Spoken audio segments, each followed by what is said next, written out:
नमस्कार दोस्तों, daily quick test में आपका स्वागत है। इस टेस्ट में हमारा 50 क्वेश्चन रहेगा और आपके लिए कट ऑफ है 40 क्वेश्चंस कट ऑफ हैं।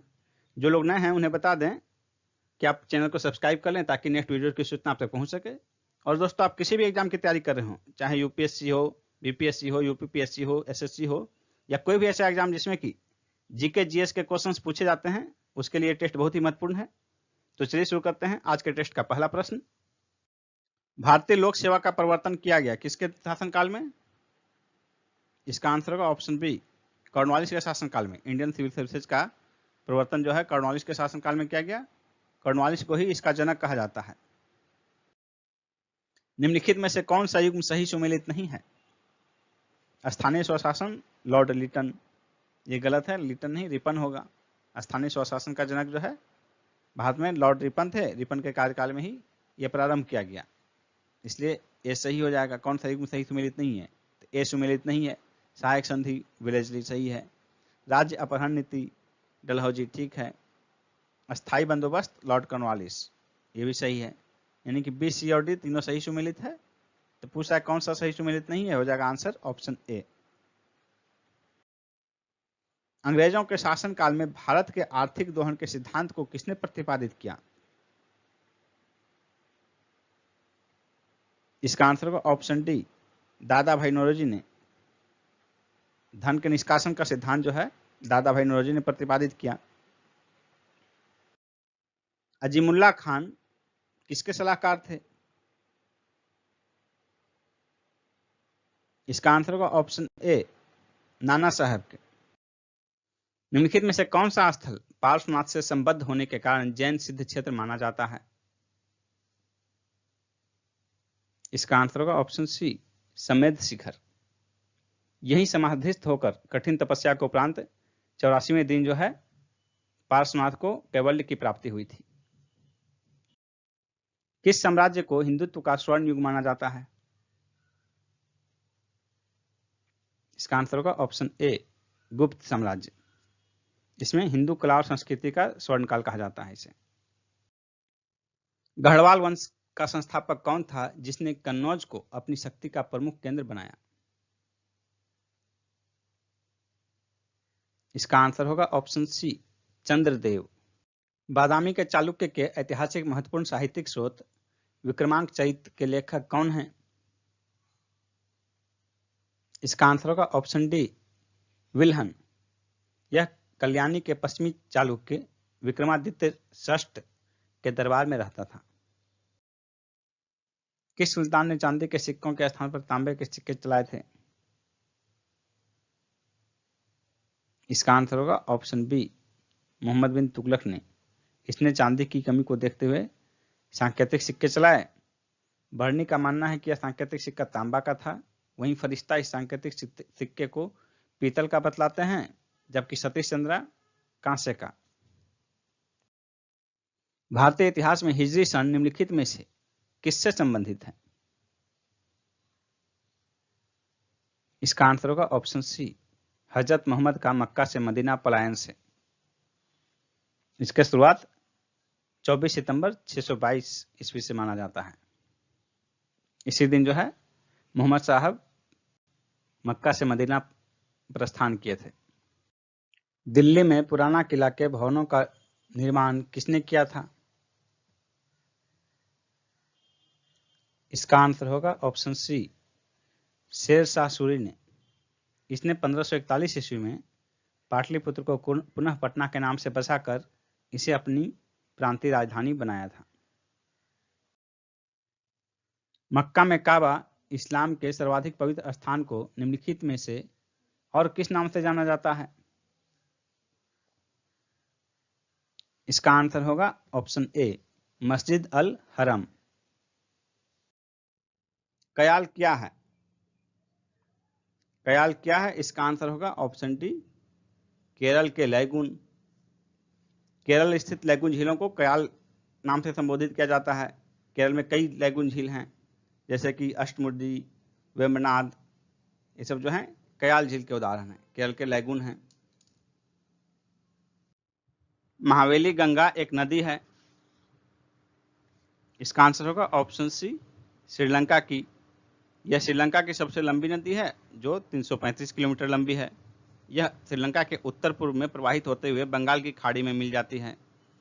नेक्स्ट क्वेश्चन है, मैकमोहन लाइन क्या है? इसका आंसर होगा ऑप्शन ए, भारत चीन के बीच की सीमा, और ये 1914 से प्रभावी है। मैकमोहन रेखा 1914 में खींची गई थी। नेक्स्ट है, इंद्रधनुष क्रांति का संबंध किससे है? हरित क्रांति से, श्वेत क्रांति से, नीली क्रांति से, उपर्युक्त सभी से। इसका आंसर होगा ऑप्शन डी, उपरोक्त सभी से। 28 जुलाई 2000 ईस्वी को केंद्र सरकार ने नई राष्ट्रीय कृषि नीति की घोषणा की, जिसमें इंद्रधनुषी क्रांति की परिकल्पना प्रस्तुत की गई थी।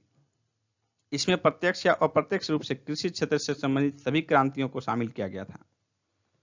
नेक्स्ट है, रूपांतरित चट्टानों की उत्पत्ति किन चट्टानों से होती है? इसका आंसर होगा ऑप्शन सी, आग्नेय तथा तलछटी दोनों से। तलछटी जो है ये परतदार चट्टान है। नेक्स्ट क्वेश्चन है, दामोदर किसकी सहायक नदी है? इसका आंसर होगा ऑप्शन बी, हुगली नदी की। भारत के निम्नलिखित में से किन राज्यों में थारू जनजाति निवास करती है? इसका आंसर होगा ऑप्शन डी, उत्तराखंड एवं उत्तर प्रदेश। नेक्स्ट है, तारे का रंग किसका सूचक है? इसका आंसर होगा ऑप्शन डी, उसके ताप का। शिवालिक पहाड़ियां निम्न में से किसका हिस्सा है? इसका आंसर होगा ऑप्शन सी, हिमालय का। नेक्स्ट क्वेश्चन है, महादेव पहाड़ियां भाग है, किसका भाग है महादेव पहाड़ी? इसका आंसर होगा ऑप्शन ए, सतपुड़ा का। नेक्स्ट क्वेश्चन है, कार्यपालिका से न्यायपालिका के पृथक्करण का सिद्धांत किस भाग में वर्णित है? इसका आंसर होगा ऑप्शन सी, राज्य के नीति निर्धारक तत्व में। कार्यपालिका और न्यायपालिका का पृथक्करण बहुत ही जरूरी है लोकतंत्र और न्याय की स्थापना के लिए, और भारत में जो है नीति निर्धारक तत्व में इसका उल्लेख किया गया संविधान में, यानी कि राज्य भरसक प्रयास करेगा कि कार्यपालिका और न्यायपालिका अलग अलग हो, दोनों के अधिकार एवं कर्तव्य अलग अलग हो। नेक्स्ट क्वेश्चन है, निम्नलिखित उद्देश्यों में से कौन सा एक भारत के संविधान की उद्देशिका में सन्निहित नहीं है? इसका आंसर होगा ऑप्शन बी, आर्थिक स्वतंत्रता। पहले मूल अधिकार दिया गया था, आर्थिक को है जो मूल अधिकार दिया गया था, लेकिन बाद में संविधान संशोधन के द्वारा इसे हटा लिया गया, क्योंकि राज्य में, हमारे देश में ढेर सारी परेशानियां आ रही थी सरकारी योजनाओं के क्रियान्वयन में, लोग अपनी भूमि दे नहीं। आज हम बात करने वाले हैं बिहार पुलिस सिपाही भर्ती परीक्षा 2023 के बेस्ट बुक के बारे में, जो कि चक्षु पब्लिकेशन का है। आपको इस बुक में सभी क्वेश्चन देखने को मिल जाएंगे जो आपके सिलेबस के अकॉर्डिंग इस बुक को तैयार किया गया है। यह एक प्रकार का संपूर्ण स्टडी गाइड है, जिसमें 3000 प्लस बहुविकल्पीय प्रश्न, 5 साल का प्रीवियस ईयर क्वेश्चन और बिल्कुल लेटेस्ट सिलेबस एवं पैटर्न पर आधारित है। यह पुस्तक हर हाल में श्रेष्ठ है। तो अगर आप बिहार पुलिस में इस बार 80 प्लस स्कोर लाना चाहते हैं, आप लोग अच्छी तैयारी करना चाहते हैं, बिहार पुलिस के एग्ज़ाम में अच्छा प्रदर्शन करना चाहते हैं, तो आप इस बुक को मंगा लीजिए। यह स्टडी गाइड है, इसमें मैथ के साथ साथ इंग्लिश, गणित, सामान्य हिंदी, बिहार एक अवलोकन, करेंट अफेयर्स सभी के क्वेश्चन देखने को मिल जाएंगे। तो आप इस बुक को जरूर मंगा लीजिएगा। आपका जो नया सिलेबस जारी किया गया है उसी के अकॉर्डिंग इस बुक को तैयार किया गया है, और यहाँ देख लीजिए पूरा सिलेबस के अकॉर्डिंग ही इस बुक में क्वेश्चन भी दिए गए हैं। साथ में इनका प्रैक्टिस सेट भी आता है, तो आप लोग प्रैक्टिस सेट को भी मंगा सकते हैं। दोनों का लिंक आप लोग को वीडियो के डिस्क्रिप्शन में दिया गया है, आप ऑनलाइन के माध्यम से मंगा सकते हैं। दे रहे थे कि उनका आर्थिक स्वतंत्रता का अधिकार है, इसलिए आर्थिक स्वतंत्रता को जो है वो हटा लिया गया मूल अधिकार से। नेक्स्ट क्वेश्चन है,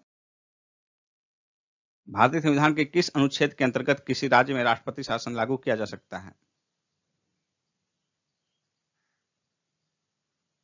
इसका आंसर होगा ऑप्शन सी, अनुच्छेद 356 के तहत, और ये जो है संबंधित राज्य के राज्यपाल की सिफारिश पर राष्ट्रपति द्वारा लगाया जाता है।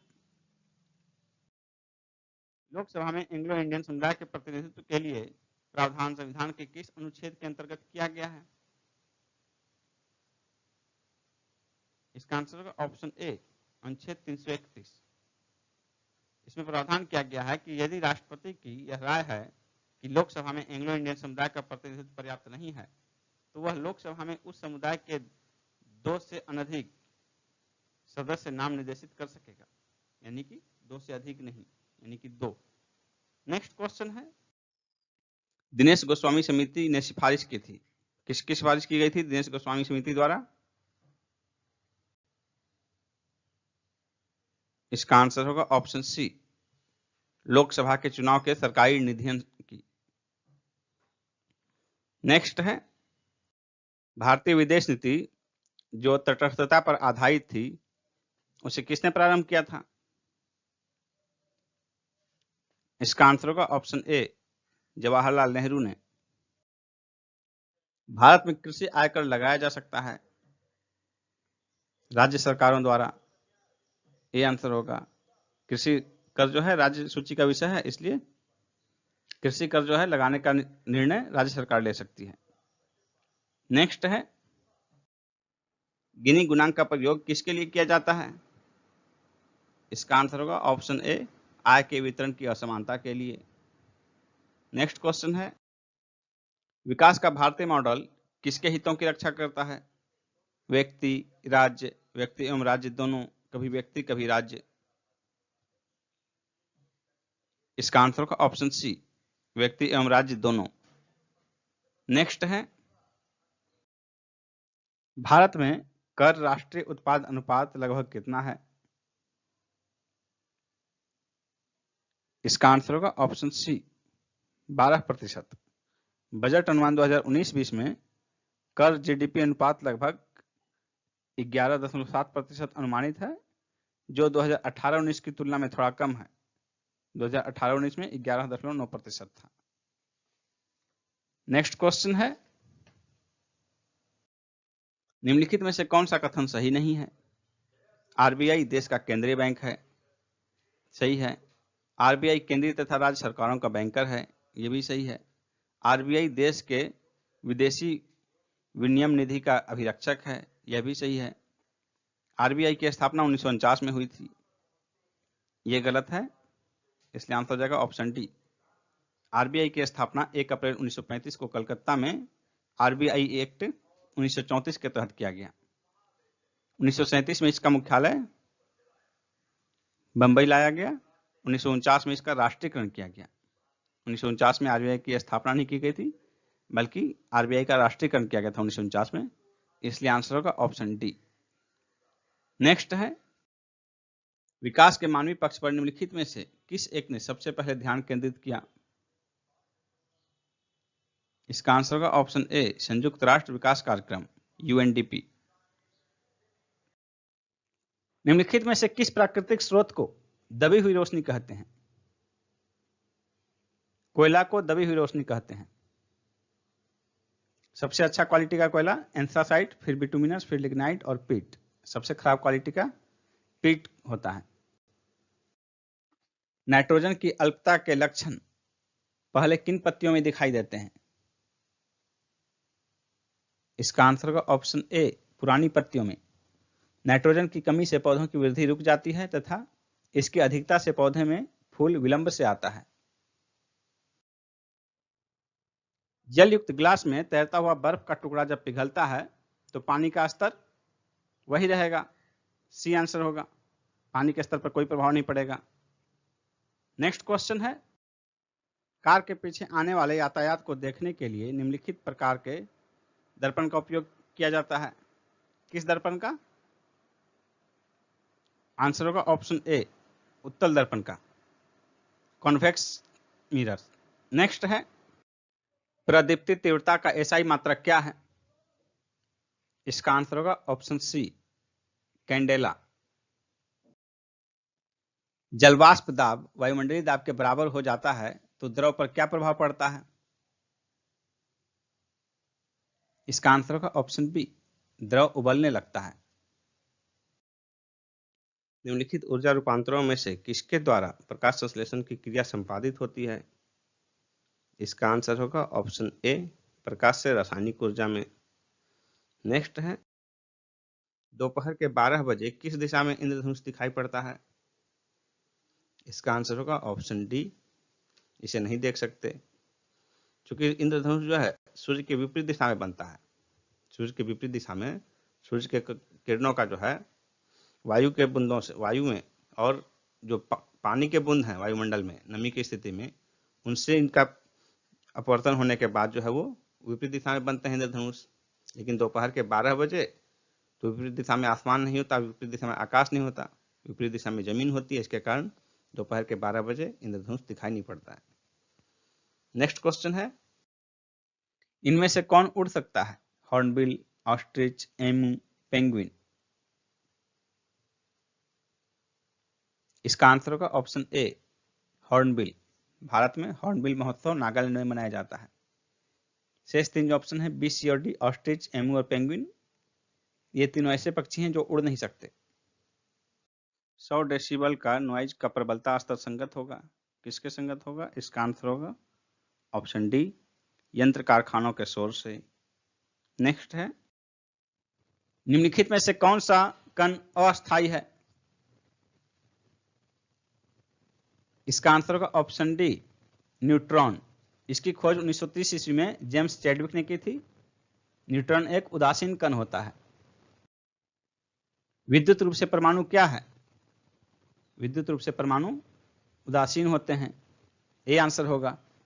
सभी परमाणु विद्युत उदासीन होते हैं क्योंकि इनमें धनावेशित और ऋणावेशित कण, प्रोटॉन और इलेक्ट्रॉन की संख्या बराबर होती है। हिंदू विधि पर एक पुस्तक मिताक्षरा किसने लिखी? इसका आंसर होगा ऑप्शन सी, विज्ञानेश्वर ने। बिहार में सबसे लंबा रेलवे स्टेशन कौन है? बिहार में सबसे लंबा रेलवे स्टेशन सोनपुर है। रथ यात्रा महोत्सव कहां होता है? इसका आंसर होगा ऑप्शन बी, पुरी में। रथ यात्रा महोत्सव पुरी में होता है। नेक्स्ट क्वेश्चन है, भारतीय पुरातात्विक सर्वेक्षण विभाग कहां स्थित है? इसका आंसर होगा ऑप्शन बी, कोलकाता में। नेक्स्ट है,